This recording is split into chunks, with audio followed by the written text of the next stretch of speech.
Okay, I am going live. Hi, everybody. It's Dr. Wendy Walsh. Let me hit the Instagram. There we go. Checking connection.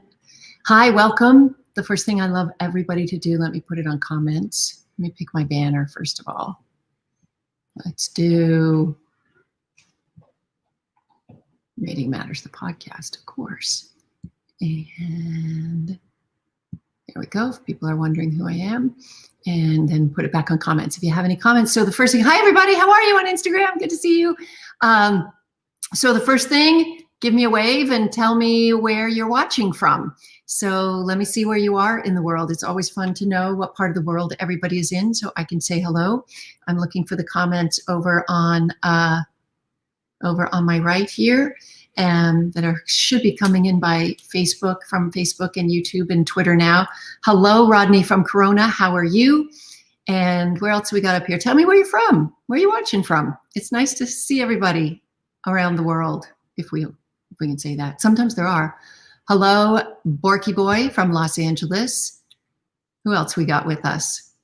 Hello from South Lake. Solange, I think you're in South Lake Tahoe, right? Who else we got? Welcome, welcome, welcome. We're gonna talk about some relationship hacks today. I have some really great ideas for you. Simple things that can really make your relationship do so much better. Still waiting for everybody to come on board though. Let me know where you're watching from. It's always nice to see a city, a state, or a country. Sometimes people are from very, very far away. All right, so I'm Dr. Wendy Walsh. I'm the host of the Dr. Wendy Walsh Show on KFI AM 640 Los Angeles. That's an iHeart radio station. And I have a PhD in clinical psychology, and I specialize in the science of love. And there really is a science to love. There's biological, sociological, and social pieces of love. So tonight I want to talk a little bit and take your questions as well about relationships, if you have any. I want to talk about some relationship hacks that can help you have simple things that you can do. Hi, Lorenzo from Phoenix. How are you? Simple things that you can do to make your relationships better. So let me go through some of these real quick. Okay, here's a great one. You always hear that it's the little things that end up breaking up relationships, right? Is that people are dating and they're in love and then they move in together or they get married and the person leaves the toilet seat up, or they don't rule the toothpaste thing the right way, or whatever. So the way to solve this is, of course, not to criticize and nag. Nobody does anything because they're nagged. Ask my children. They don't do anything, and I nag and nag and nag, and they don't do it. However, what you could do with a grown adult who's in a relationship with you is, we love to negotiate, humans, and we love trades. So how about trading a chore for a chore? So if you want your partner to change their annoying habit, whether it's the toilet seat up, the dirty socks on the floor, what else do they do? Hair in the sink. Then follow up your very clear and concise request with an offer of trade. So how about saying something like, so honey, what can I do for you in exchange for tossing those dirty socks in the hamper? Right? And also, whenever your partner does anything good, make sure you give them that reward. A kiss, a hug, a touch, a compliment. We only work for rewards. Think about it. You don't go to work for free. You go to work for a reward. And the same thing in your relationship. Okay, let's see if we have any more. Hello from, who is that from the Knoxville? Carolyn. Hi, Carolyn. Good to see you again from Tennessee in the Knoxville area. I love Knoxville. I've been there before. Okay. Here's a great relationship hack. When you see, now we're assuming it's not COVID and you're not like with your partner 24/7, but when you see your partner come home from work, always start every evening, even if the evening moved from the dining room desk to the kitchen to start cooking dinner, start every evening by saying something positive to your significant other. So what this does is it primes them. It influences their mindset. It gets you off on the right foot as you plan the evening. So instead of seeing them and then complaining about you, starting with the sigh, oh, I had the worst day. How about starting off with, it's so good to see you. This makes my day feel so much better. And just that subtle thing, that way of priming your partner can actually improve your relationship. Okay, continuing on with relationship hacks. I love this one. When you're wrong, admit it. When you're right, shut up, honestly. Relationships are no place for gloating, bragging, making your partner feel defensive. Just smile to yourself if you know you're right and move on. Or maybe give the loser a hug and move on. You hear me? Move on. Oh, here's a big one. Let me check. I got to check for some comments over there. Who do we got now? Hello, Houston, Texas. Where else you guys from? Instagram. Tell me where you're watching from. It's always nice to know. And good to see everybody. Okay. I'm going through a few relationship hacks, little things that you can do to change the tone of your relationship. All right, here's another one. How about never get in? This is for friendships. This is for relationships. This is for parenting. This is any relationship. Never get into a battle of the victims. Oh yeah? Well, look at me. My life's even worse. Oh yeah? Look at me. My life's crazy too. Oh, well, you should feel sorry for me. Forget it. You'll never win. You don't want to have a battle of the victims. If you're looking for love and respect in your relationship, don't do it by playing the victim. I mean, we all have bad days sometimes. We all need a shoulder to lean on sometimes. But if your way to get attention is to constantly make your partner feel sorry for you, that's not love, that's pity.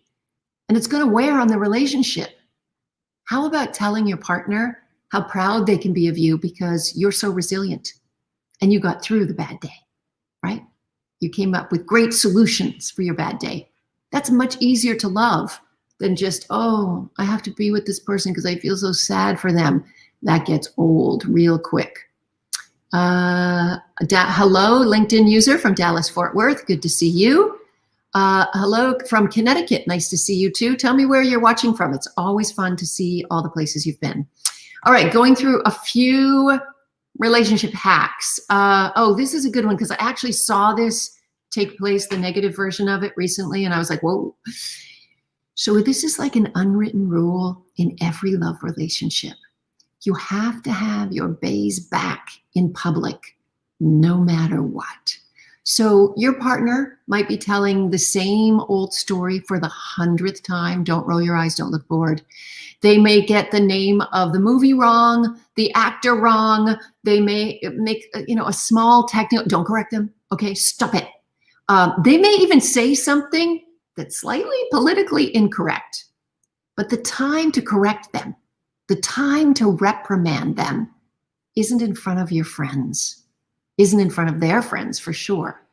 Strong, healthy relationships always present a united front in the shark tank of social interactions. So you can whisper your opinion later, but protect them in public. I remember seeing a couple, they hadn't been together that long, and I saw him really doting over her. It was at a barbecue, and he really wanted to make sure that she came late, so he got a plate for her and made sure that she was served. He was so taking care of her. And they got into conversation about something with two other couples. I was kind of in the background watching. They were a younger couple than me. And he said something, and she stops and goes, well, that sounded sexist. And I'm like, whoa, like you just start dating this dude and you're attacking him in front of his friends? You can whisper something like that later in bed, but come on. Here's a fun one. Let me go back to some of the comments to make sure I see them because I'm covering up with my notes. There's a lot going on here. Hello from Las Vegas, Roller Girl. Hello, Robert from Columbus, Ohio. Hi, Akshay from Canada. Love from Canada. My original home. Me. I'm Canadian too. Tammy from somewhere in California. Welcome, welcome, welcome. I'm going through some relationship hacks to make your relationships great. Okay, forget about all the stuff about conflict resolution and playing the victim and whatever. Let's talk about how to make your relationship spicy, fun, and exciting. Do stuff that you've always wanted to do together. And don't get complacent. Don't get bored. Have a fishbowl, literally a fishbowl of ideas. Write them on a piece of paper. Whenever you read a review about a new restaurant or a new movie or a new museum or something you're thinking, oh, I want to go on that hike sometime, or let's go rock climbing in this place, write it on a little piece of paper. And then you might even put like a fun bedroom trick you might want to try sometime. And then create some time for you guys to be together to do something, and one of you draws out of the bowl. And even if it wasn't the thing you put in, you still have to do that thing. So that what this does is it creates novelty in relationships. And relationship science on long, healthy, happy relationships shows that those couples who keep it fresh, who do something novel and exciting and interesting, actually stay together longer and report greater happiness in their relationships. Here's one more for you before I take some of your questions. If you have relationship questions, you can post them. The last relationship hack of the day is use texting, not just for, honey, I'm going to be 5 minutes late, or get this on the grocery list, or sexting. Use text during the day to send supportive words to your partner. Use it to bolster them. Send a virtual hug or a kiss. Remind them to take a deep breath. Remind them that life's problems are pretty much all make-believe anyway. Honestly, we're pretending to be our jobs, and we're imagining that small things are big things. Remind your love that the only thing that matters is the real time with the two of you. Because that's what we work for, right? We work for our relationship. That's why we go to work. That's why we earn money, so we can have access to better mates, etc. Okay. And Tammy says, my husband and I have been married. Here, let me put that up here because that's lovely. My husband and I have been married for 27 years because we make sure we work together, right? They do the work of it. Oh, this is a good one. Akshay, am I saying your name right? Akshay? I'm sorry if I'm saying it wrong. Akshay Sharma says, I'm 26. I still haven't found a lady, and a psychic told me I will meet someone this month. I've been focusing on myself a lot. After your dating apathy podcast, I never used them since. Help. Okay, so here's the thing. If you haven't listened to the Mating Matters podcast, the episode is called Dating Apathy. I interviewed Dr. Justin Garcia from the Kinsey Institute, who tells us that how dating apps kind of biohack your brain and make you more addicted to the app more than being able to find somebody. But there are ways to use the apps clearly. And one is because we suffer from a paradox of choice, meaning the more choice human beings are given, the less likely they are to make a choice, and the more likely they are to devalue their choice because they're always thinking about the bigger, better deal, the fish that got away, right? And so what's really important when you use the dating apps is you only should click on one or two people and text with them, and also get on the app, off the app as soon as possible, and get on the phone, because texting relationships aren't real. They're just your projections of who you think that person is or who you wish they are. It's just a fantasy, right? So click on fewer people, get off the apps and start talking. And don't set up any date in the real world until you've actually had a phone conversation, because your brain collects so much information. It's really gets a lot through vocal tone, and you can know a person better and know if you'll want to go out with them or not. So your answer is, I've been focused on myself a lot lately. All right. How do I say this, Akshay? When we are feeling lonely and when we are feeling needy, we're actually not in our best psychological place to be a good mate or attract good mates, because all genders want to connect with somebody who's going somewhere, who's doing things, who's got their life together, who's happy. You know, happiness is baggage that you got to bring into a relationship with you. So my advice to you, Akshay, is do what you're doing regarding focusing on yourself. And when I say focusing on yourself, I mean practicing self-care. And surround yourself by people who love you just for you. Family, close friends. Get out there and volunteer and give and remind yourself what a good person you are and how lovable you are. And just when you're not even thinking about it, that person's going to show up. But if you spend your time looking and looking and swiping, you're going to suffer from, a paradox of choice. Okay, Lynn Raynon Begg says, video chat before you meet anyone in person who you've met online. Video chat is another great idea. And here's another thing you can do on those video chats. Instead of just talking like blah, blah, blah, like I'm doing, find something. I don't have anything here to show you. Oh, well, find some special personal object in your house that has some meaning or history. Well, I have one thing. I have this ring. You see this ring? This was my grandmother's ring, who got married in 25. And then when she died, she gave it to my mother, who wore it. And then when she died, she gave it to me.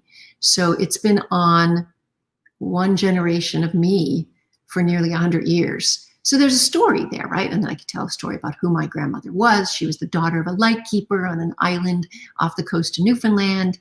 And so you're welcome, Akshay. I wish I knew how to pronounce your name correctly. So bring an object and talk about you and your life and what it means to you.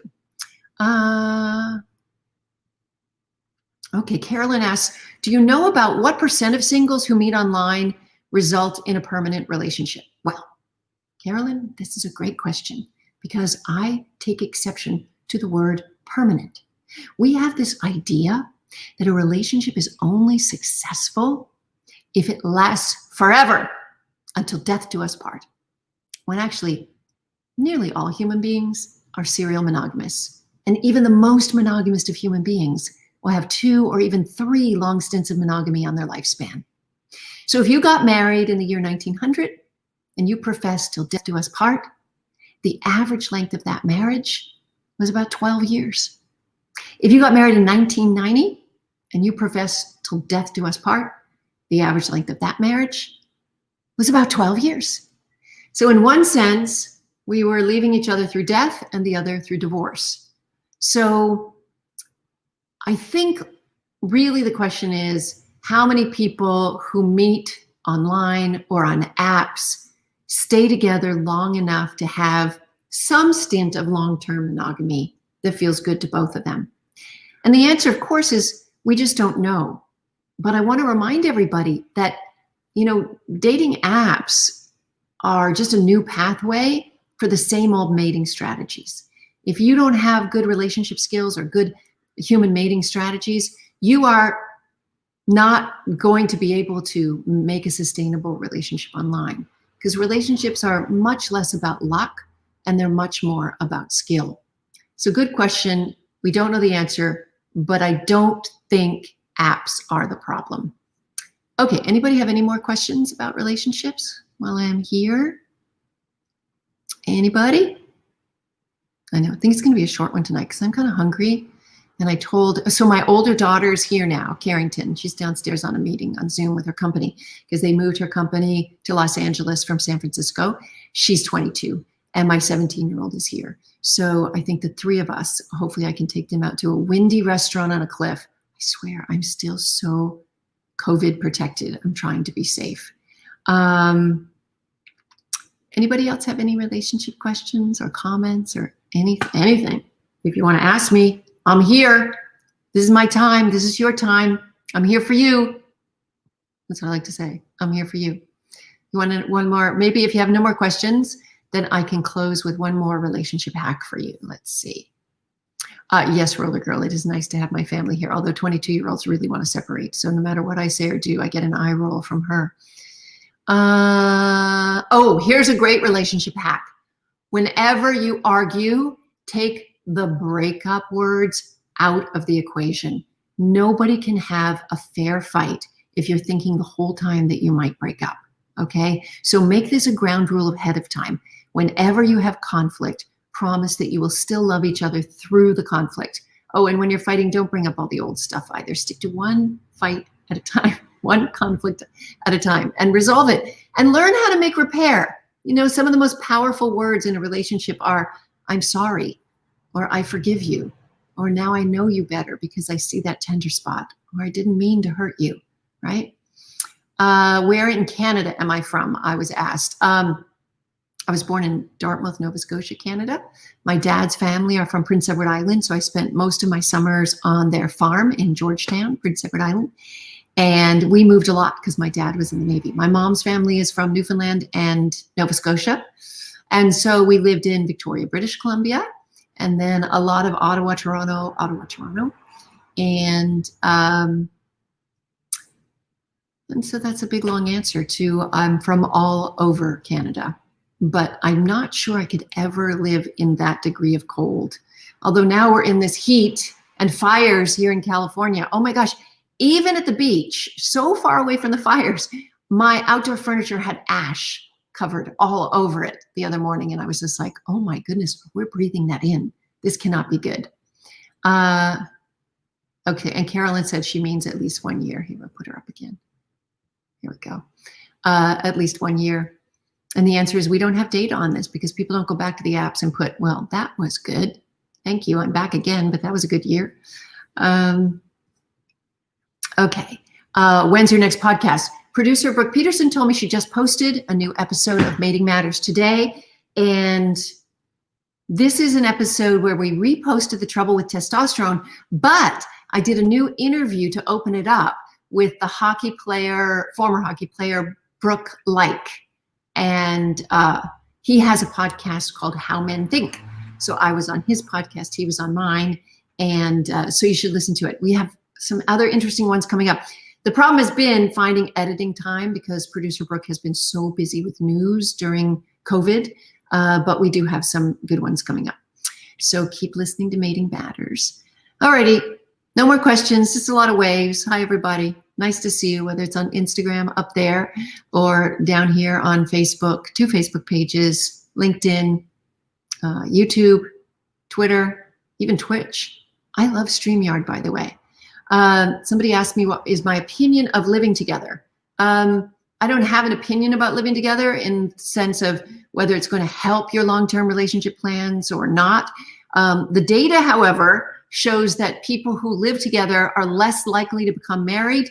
And if they do become married and they had lived together before, they're more likely to divorce. But that's because living together self-selects people who are kind of afraid of commitment, right? They want to just dip one toe in and not go all the way. Not that marriage is for everybody. I mean, there are so many ways that humans connect across a lifespan. I think we all deserve to treat ourselves to some kind of primary attachment figure. But for many, that may be an animal, a child, a sibling, a parent, whatever. But we do need connection and love, and we're not meant to be isolated. We're not meant to be alone, that's for sure. Somebody asked me, how do you get past physical non-attraction to see the stuff within? Well, you go slow and take your time and let love grow. You know, there are plenty of relationships who come from arranged marriages who had, I mean, you know, you think you're going to hear all the horror stories, but there are plenty of people who have healthy and happy relationships from arranged marriages. And so they had to build the sexual attraction, build the sexual energy.